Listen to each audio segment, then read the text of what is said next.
Hello friends, स्वागत है आपका अपने YouTube channel new academy official में। उम्मीद करते हैं आप लोग अच्छे होंगे और अपनी तैयारी को बेटर ढंग से कर रहे होंगे। तो फ्रेंड्स, प्रीवियस क्लास में हम लोगों ने जो है अच्छे तरीके से कवर किया था मेंडल के बारे में, जेनेटिक्स के बारे में। जो होता है तो जेनेटिक्स के अंतर्गत जानते हैं, अनुवांशिकी के अंतर्गत जो है हम लोग हेरिडिटी और जो है विभिन्नता यानी कि वेरिएशन का सम्मिलित अध्ययन को क्या कहा जाता है, जेनेटिक्स कहा जाता है। उसको देखा था। इसके बाद हमने क्या देखा था, शब्द किसने दिया था, और इसके बाद हमने मॉर्गन को देखा था जो जीनोटाइप फिनोटाइप और मतलब सॉरी जीन जो है थ्योरी दिया था उन्होंने। और इसके बाद हमने देखा था, तो इतना हमने उसमें देखा था प्रीवियस क्लास में। क्लास को जरूर कमेंट करके बताया करिए, जो भी फ्रेंड्स देख रहे हैं। तो एक एनर्जी मिलती है और ज़्यादा से ज़्यादा लोगों के पास शेयर करिए और क्लास जो है पूरा जरूर अटेम्प्ट किया करिए। ठीक है फ्रेंड्स, तो आइए हम शुरू करते हैं। अब हम जो है अपना जो शब्दावली है, तो जैसे कि पहला पॉइंट लिखेंगे आप। चैनल पे नए हैं तो फ्रेंड्स चैनल को सब्सक्राइब कर लिया करिए। ठीक है, और बेल आइकन जरूर प्रेस कर लीजिए। ठीक है, पहला पॉइंट लिखेंगे आप अनुवांशिकी, जिसे क्या कहा जाता है, हेरिडिटी कहा जाता है। अनुवांशिकी,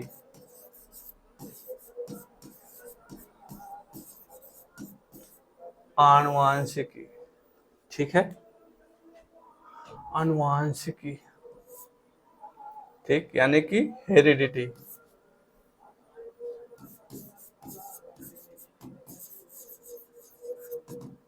हेरिडिटी, ठीक है। तो इसमें क्या होता है, अनुवांशिकी में क्या होता है, इसमें आपको क्या पॉइंट को ध्यान रखना है। जैसे कि इसमें क्या होता है, पीढ़ी दर पीढ़ी, यानी कि पीढ़ी दर पीढ़ी गुणों का या कैरेक्टर का स्थानांतरण क्या कहलाता है, हेरिडिटी कहलाता है, वंशागति कहलाता है, या अनुवांशिकी कहलाता है। ठीक है, पीढ़ी दर पीढ़ी की बात करते हैं। जैसे कि एक आप लिखेंगे यहाँ, एक पीढ़ी से दूसरी पीढ़ी, एक पीढ़ी से दूसरे पीढ़ी पीढ़ी में पहुंचने वाले गुणों का अध्ययन क्या कहलाता है, गुणों का अध्ययन जो है, अध्ययन क्या कहलाता है, अनुवांशिकी या हेरिडिटी कहलाता है। जैसे कि आपका ये कोई मानव हो गया, ये मानव हो गए, ठीक है, ये मानव जी हो गए, ये मानव हो गए, ठीक है। ये नर हो गया और ये मादा, ठीक है। और इनसे जो हमारी आप कह सकते हो जो संतति होता है, ऑफ स्प्रिंग, ये जो है इनका बच्चा हो गया। ठीक है, बात को समझिएगा धीरे धीरे, अभी समझ में आपको आ जाएगा पूरा।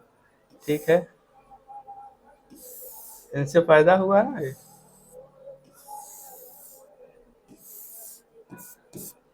ठीक है। ये चीजें अब आपको इसमें समझना क्या है।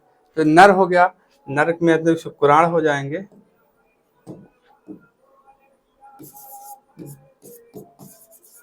शुक्राणु, ठीक है, शुक्राणु हो गया। और मादा में क्या होता है, अंडाणु पाया जाता है, अंडाणु, ठीक है। ये अब दोनों को, जैसे कि आप इसमें गुण में तो नर और नर में जो होता है शुक्राणु पाया जाता है, मादा में क्या होता है, अंडाणु पाया जाता है। ठीक है, शुक्राणु को कह सकते हैं इस तरीके से, कुछ इस तरीके का होता है, इसमें पूंछ भी होती है। अंडाणु कुछ इस तरीके का होता है, ठीक है, इस तरीके से अंडाणु हो गया। अब इसमें समझना आपको ये चीज है कि मानव में जैसे कहा जाता है, मानव में टोटल ऑटोसोमल गुणसूत्रों की संख्या कितनी होती है, तो कितनी होती है, 44 होती है। ठीक है, तो लिखेंगे मानव में टोटल टोटल ऑटोसोमल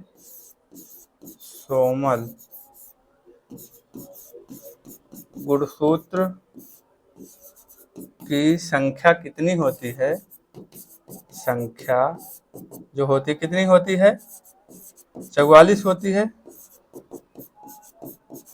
ठीक है।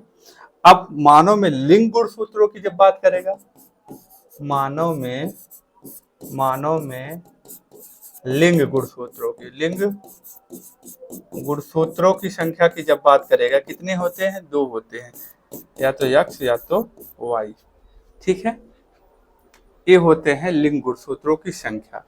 अब जैसे मानव में जो होते हैं टोटल जो है, और ऑटोसोमल मतलब कायिक गुणसूत्रों की संख्या इतना, तो टोटल जो होता है हमारे मानव में तो 46 गुणसूत्र होते हैं। मानव में टोटल कितने होते हैं, 46 गुणसूत्र होते हैं। अब आपको यहाँ क्या ध्यान रखना है, तो यहाँ ध्यान ये रखना है, जब ये दोनों मिलते हैं, जब ये इसको और ये दोनों मिलते हैं, निषेचन होता है, फर्टिलाइजेशन होता है। तो अब इसमें जब मिले दोनों तो क्या होता है, ये क्या बना, ये संतति हुई ना, संतति। ठीक है, या कहें हम जो है ऑफस्प्रिंग, इसी को क्या कहा जाता है, ऑफस्प्रिंग।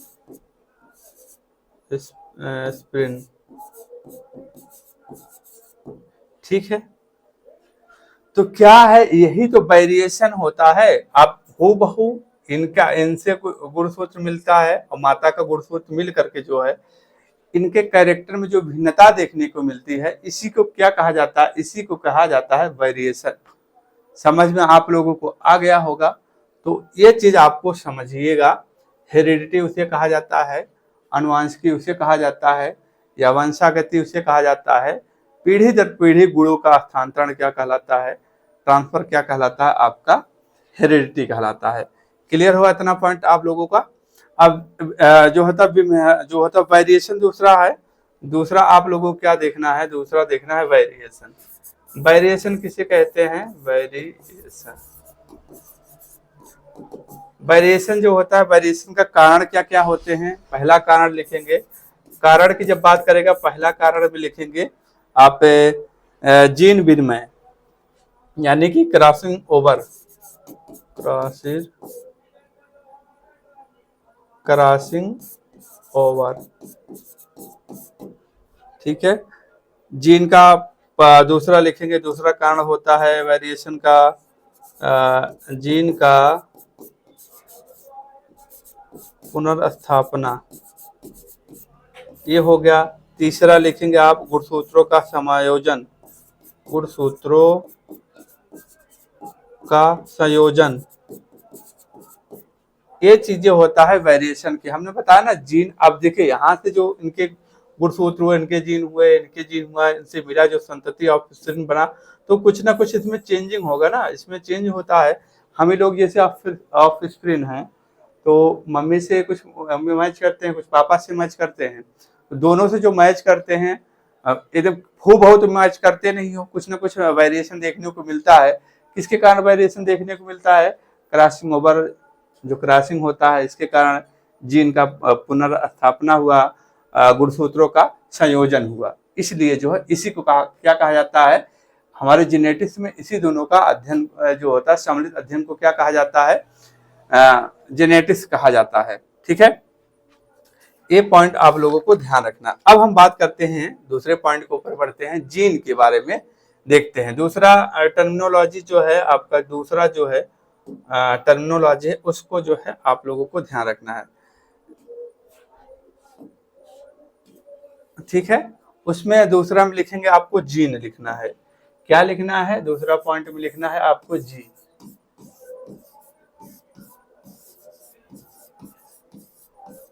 गर्मी बहुत है, पानी ज्यादा पिया करिए आप लोग, स्वास्थ्य नहीं तो दिक्कत हो जाएगा। ठीक है, जीन हो गया। ठीक है, मेंडल ने इसे क्या कहा था, मेंडल ने इसे जो है कारक कहा था। मेंडल ने इसे क्या कहा था, जीन को कारक कहा था। मेंडल ने कारक कहा, यानी कि फैक्टर कहा। जीन शब्द किसने दिया? आप कहोगे जीन किसने कहा था? तो जॉनसन ने जो है कारकों को जीन कहा था। जॉनसन ने कारकों को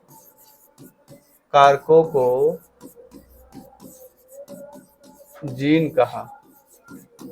किसने कहा? जॉनसन ने कारकों को क्या क्या कहा? जीन कहा। ठीक है, तो जॉनसन ने ही अब तो जीन कहा, यानी कि जॉनसन ने जीन शब्द किसने दिया? शब्द किसने दिया? तो जॉनसन ने ही शब्द दिया। इतना पॉइंट क्लियर हो गया। ठीक है, एक पॉइंट और लिखेंगे। यह जो होता है, यह आनुवांशिकी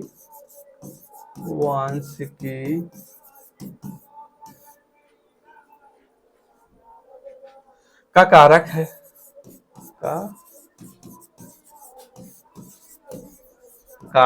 एक पॉइंट और आपको ध्यान रखना है, इम्पोर्टेंट पॉइंट है, इसको ध्यान रखना है। यह आनुवांशिकी पदार्थ का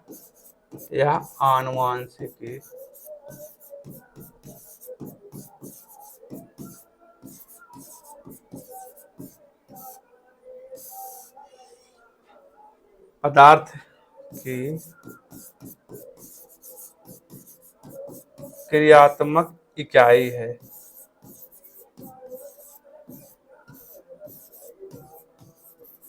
क्रियात्मक इकाई, इतना पॉइंट आप लोगों को यहां से ध्यान रखना है। ठीक है, अब इसमें हम बात कर लेते हैं। इसमें हम क्या देखते हैं?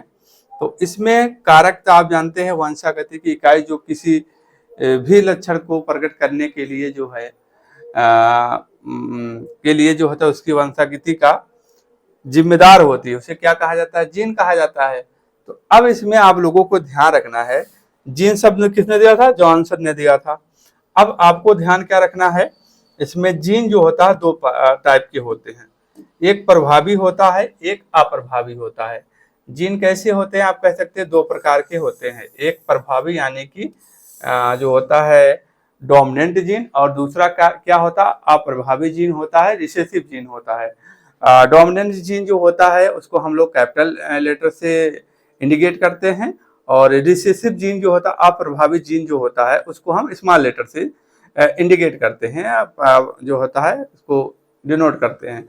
तो दोनों को जब मिलता है आपका प्रभावी जीन और अप्रभावी जीन जो होता है, डोमिनेंट और रिसेसिव मिल करके क्या बनते हैं? आपके एलील बनते हैं। ठीक है, तो जैसे कि आप पहला लिखेंगे प्रभावी जीन, ध्यान रखेंगे सब पॉइंट को। और दूसरा क्या होता है? अप्रभावी जीन, जिसे क्या कहा जाता है? रिसेसिव जीन, इसे क्या कहा जाता है? Dominant gene.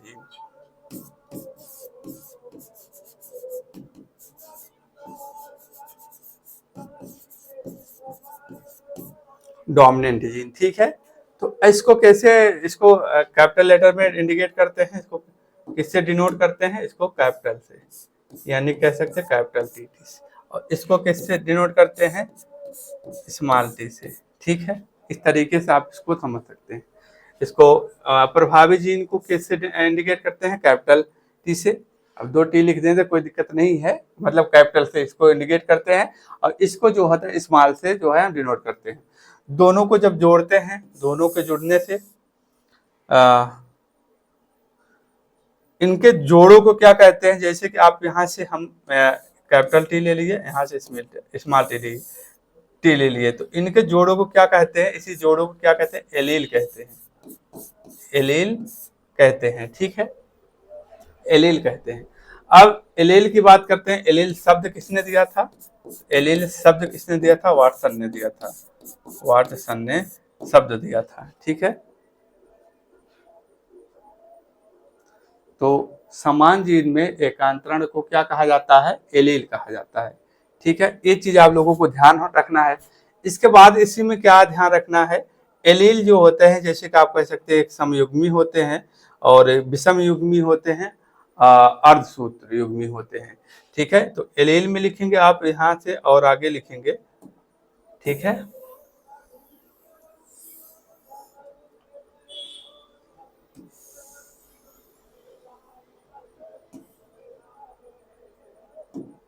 अब जैसे इसमें आपको लिखना है, जैसे कि एलील, एलील हो गया। इसके बाद आपको क्या लिखना है, जैसे कि आपका एक होता है सम, जो होता है एक लिखना है आपको सम युग्म जी। दूसरा क्या लिखना है, विषम युग्म जी, विषम युग्म। तीसरा क्या लिखना है, तीसरा जो आते हैं अर्ध समयुग्म, अर्ध समयुग्म जी। ठीक है, ये लिखना है। अब इसमें समयुग्म जीन को क्या कहा, समयुग्म जी को क्या कहा जाता है, ये पॉइंट आपको यहाँ ध्यान रखो। इसे क्या कहा जाता है, होमोजाइगस,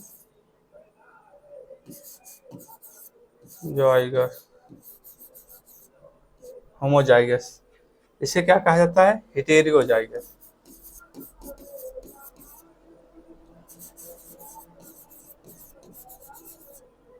जाइगस, इसे हेमी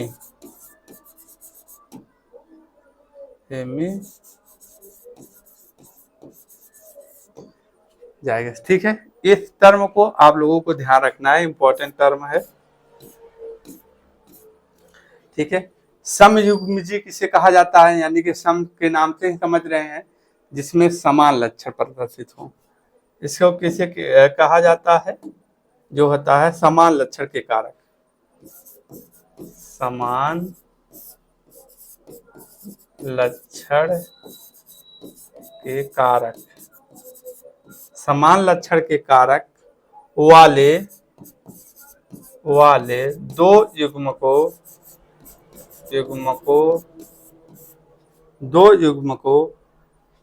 के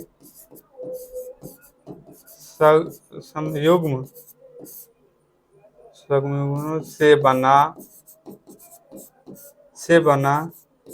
युग्मनज क्या कहलाता है, से बना युग्मनज होमोजाइगस कहलाता है। ठीक है, तो जैसे कि आप कह सकते हो कैपिटल टी या स्मॉल टी, यानी कि समान युग्म से। अब यहाँ क्या है, वहां समान लक्षण वाले, यहाँ क्या हो, असमान लक्षण वाले। ठीक है, असमान लक्षण जैसे कि कैपिटल टी स्मॉल टी या कैपिटल आर स्मॉल आर। ठीक है, इस टाइप के। ठीक है, विषम युग्मी हो गए। ठीक, ये है। और हेटेरोजाइगस में जैसे कि यक्स वाई, नरलिंग, ये चीजें समझ में आ गई आप लोग को। होमोजाइगस उसे कहते हैं समान लक्षण के कारक वाले दो युग्मकों के संयुग्मन से बना हुआ युग्मनज क्या कहलाता है, मतलब होमोजाइगस या समयुग्मी कहलाता है। एग्जाम्पल में इसको बड़े टी से डिनोट करते हैं, स्मॉल टी से। ठीक है, हेटेरोजाइगस में क्या कहते हैं, विषम, असमान हो गए। इतना आपको यहाँ से ध्यान रखना है। ठीक है, अब इसके बाद हम और आगे बढ़ते हैं, आगे बढ़ते हैं तो इसमें हम देखेंगे आपका जीनोटाइप फिनोटाइप को देखते हैं। ठीक है, तो इसमें आगे हम क्या बढ़ेंगे, तो हम इसमें जीनोटाइप होता है और फिनोटाइप होता है, यानी कि जो होता है जीन प्रारूप, एक लिखेंगे आप जीनोटाइप और दूसरा क्या लिखेंगे, फिनोटाइप।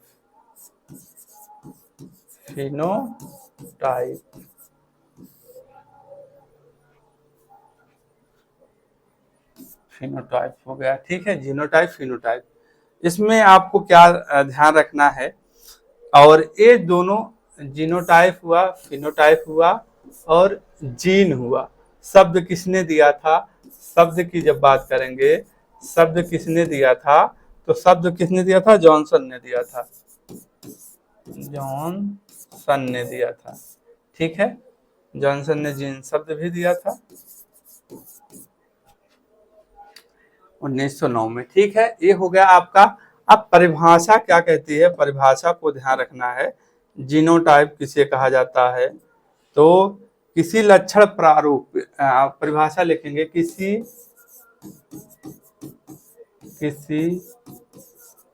लक्षण प्रारूप, किसी लक्षण प्रारूप का आनुवांशिक संगठन, किसी लक्षण प्रारूप का आनुवांशिक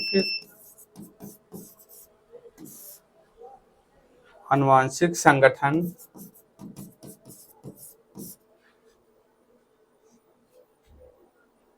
उसका क्या होता है, उसका जीन प्रारूप होता है। ठीक है,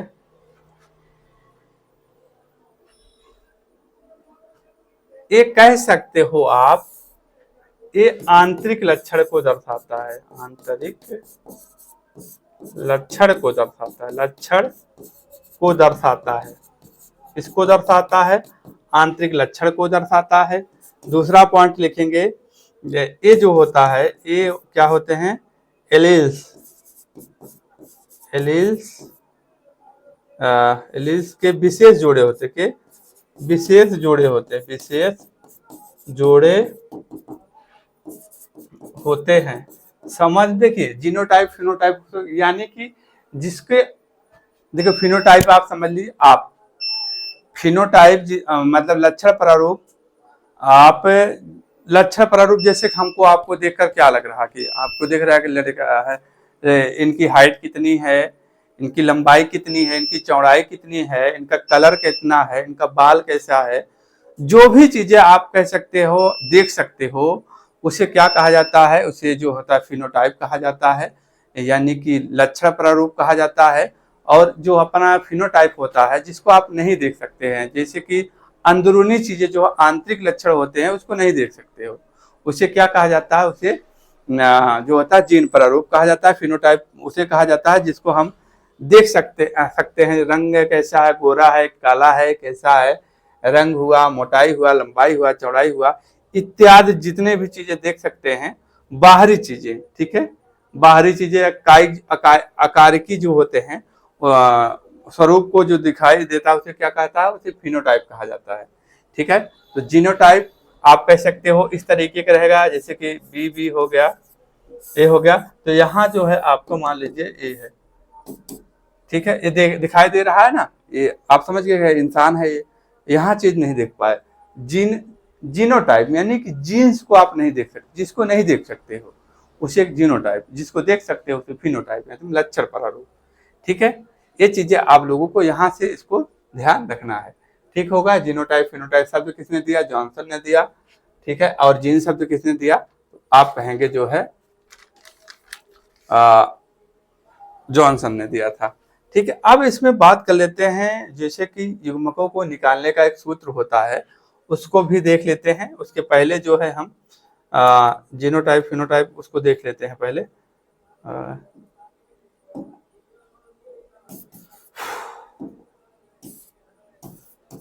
ठीक है, आप अब इसके बाद लिखेंगे, क्या लिखेंगे, 2-3 पॉइंट और बचे हुए हैं, उसको लिखेंगे। जैसे कि हम कह सकते हैं, आप युग्मकों को निकालने का सूत्र, युग्मकों की संख्या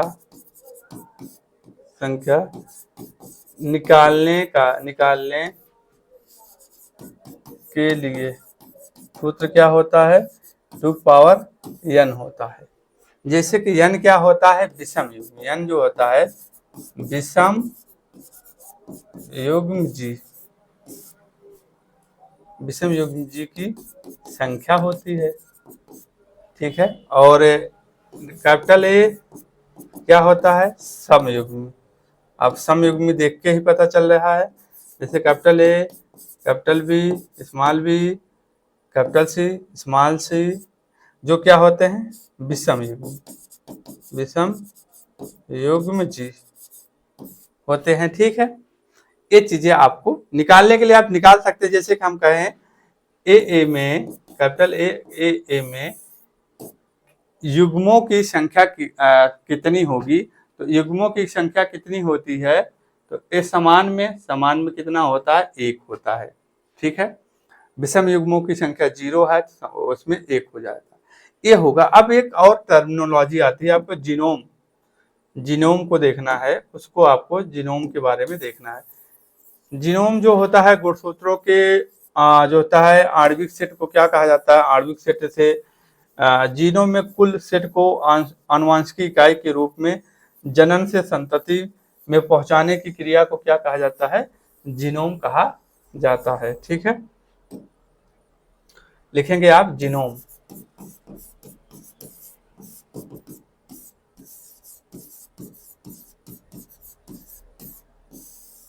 जीनोम लिखेंगे। गुणसूत्रों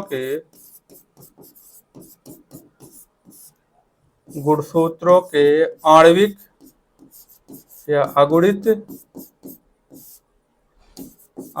सेट में जीनों के कुल सेट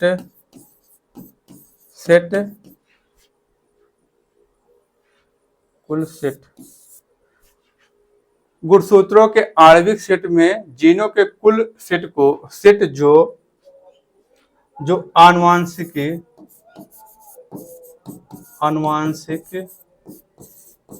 इकाई के रूप में जनन से जो होता है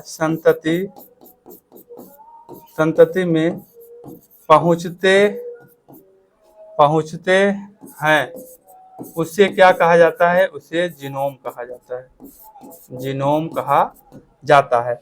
जैसे कि शुक्राणु हुआ, अंडाणु हुआ, आपका परागण हो गया, ये सब किस में आते हैं, ये सब जो है आपके इसमें आ जाते हैं, जीनोम में आ जाते हैं। जैसे एग्जाम्पल में कह सकते हो, एग्जाम्पल के तौर पे आप लिख सकते हैं, एग्जाम्पल में लिख सकते हैं आप, एग्जाम्पल में लिखेंगे शुक्राणु हो गया और अंडाणु हो गए, अंडाणु हो गया, परागण हो गया, स्पोर हो गया, परागण हो गए और स्पोर जो हो गए, ये सब किसमें आते हैं, किसके एग्जाम्पल हैं, जीनोम के एग्जाम्पल हैं। ठीक है, एक जीन पुल होता है, उसको भी ध्यान रखिएगा, जीन पुल किसे कहा जाता है, इसको आप नोट डाउन कर लेंगे। गुणसूत्रों के अगुणित सेट को जो जीनों के कुल सेट जो आनुवंशिक इकाई के रूप में जनन से संतति में पहुंचते हैं, उसे क्या कहा जाता है, जीनोम कहा जाता है। जैसे शुक्राणु हुआ, अंडाणु हुआ, परागण हुआ, स्पोर हुआ। ठीक है, ये हो गया। अब आगे बात करते हैं आपका जीन पुल। जीन पुल किसे कहा जाता है, इसको हम लोग देखते हैं। जीन पुल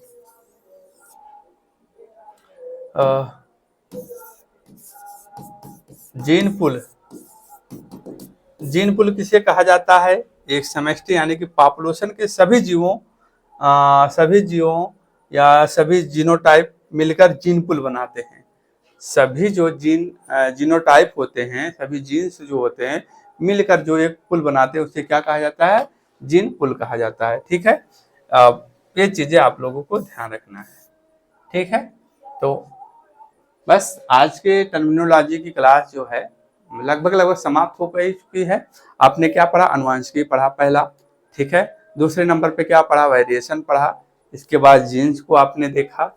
जीन्स के बाद आपने देखा कि डोमिनेंट जीन किसे कहा जाता है, प्रभावित जीन किसे कहा जाता है, रिसेसिव जीन किसे कहा जाता है। इसके बाद आपने एलेल्स को देखा, एलेल्स में देखा आप। ठीक है, इसके बाद आपने क्या देखा, होमोजाइगस देखा, हेट्रोजाइगस देखा और जो होता है हेमिजाइगस देखा। ठीक है, इसके बाद आपने क्या देखा, जीनोटाइप फिनोटाइप को देखा, अच्छे तरीके से कवर किया। इसके बाद जीनोम को देखा। ठीक है, तो ये रही आज की क्लास कैसी लगी जरूर बताइएगा फ्रेंड्स। मिलते हैं कल एक नए टॉपिक के साथ, तब तक के लिए जय हिंद, जय भारत, वंदे मातरम।